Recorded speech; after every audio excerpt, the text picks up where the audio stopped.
Axel González, estudiante de la especialización en materia de derechos humanos, en esta oportunidad cursando la materia de problemas actuales en derechos humanos. Me daré a la tarea de explicar la unidad temática número 1. Haré una reseña de los puntos que se irán a explicar.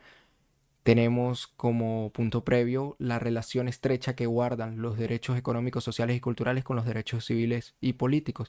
Luego tenemos la evolución de los derechos humanos a través de los años, las luchas contra el absolutismo clásico, los derechos individuales, a ciertas teorías de algunos autores, también las grandes civilizaciones y sus aportes con documentos, tratados y convenios suscritos en materia de derechos humanos. Asimismo, la defensa de los derechos humanos de las personas y del ambiente frente a la tecnología.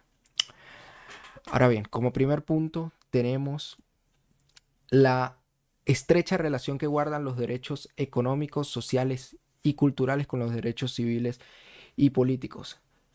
Si bien la Declaración Universal de Derechos Humanos no hacía distinción alguna de estos derechos, cuando se asentó el conflicto de la Guerra Fría, ambos bandos comenzaron a hablar de una categorización de derechos. Tenemos el lado oeste donde hablaban de derechos civiles y políticos y tenemos el lado oriental que se hablaba del desarrollo de los derechos económicos, sociales y culturales y el desarrollo económico de estos derechos de la mano con el desarrollo económico de la nación y de las personas. Posterior a la Guerra Fría se mantuvo la Declaración Universal de los Derechos Humanos, donde convenían ambas categorizaciones. Ahora bien, tomando en cuenta este punto debemos de destacar que los derechos económicos, sociales y culturales y los derechos civiles y políticos guardan una estrecha relación en ciertos puntos bastante importantes.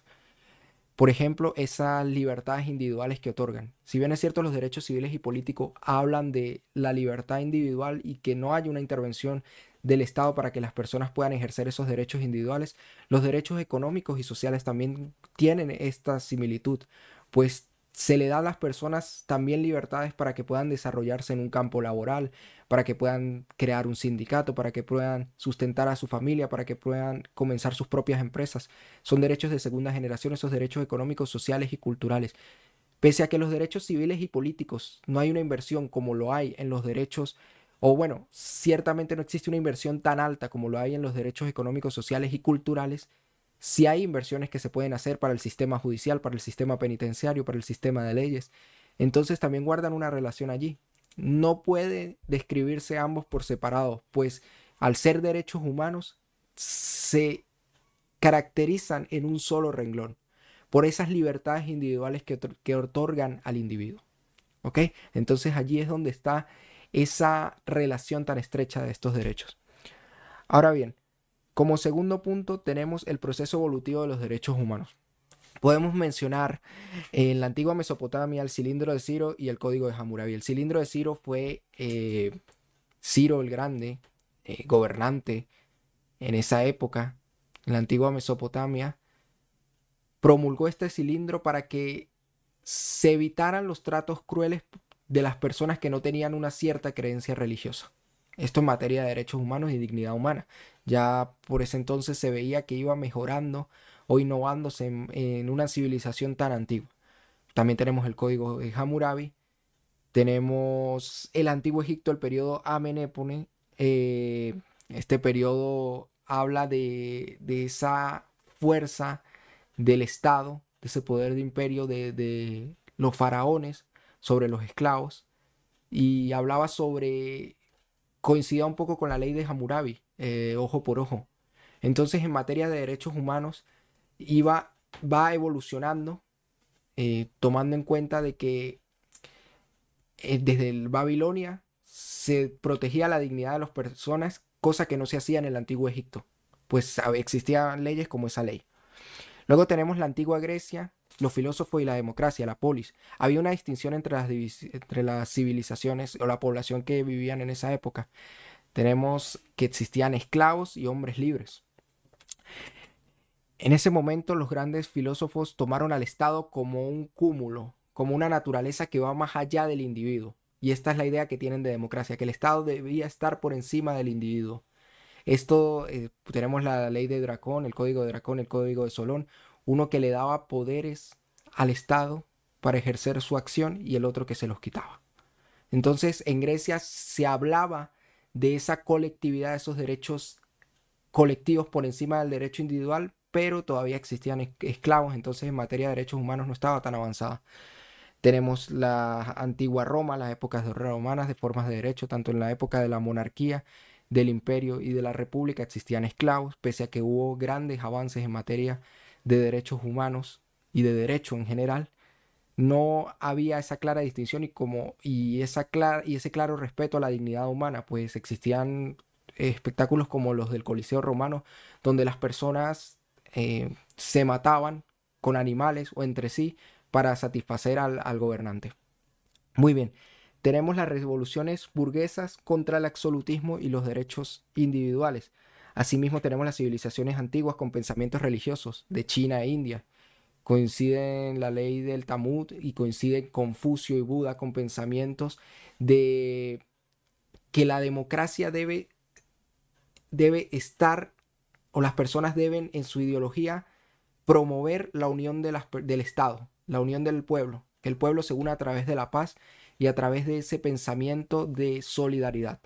Asimismo tenemos las luchas socialistas del siglo XIX, donde destacamos las luchas en Francia, varios sindicalistas franceses, asimismo también estuvo la Revolución Francesa, aunque fue años antes del siglo XIX, y se comenzaron a instaurar teorías como la de Karl Marx y la de Engels en materia de socialismo y de respeto a la colectividad frente a la industrialización y del proletariado frente a los grandes empresarios.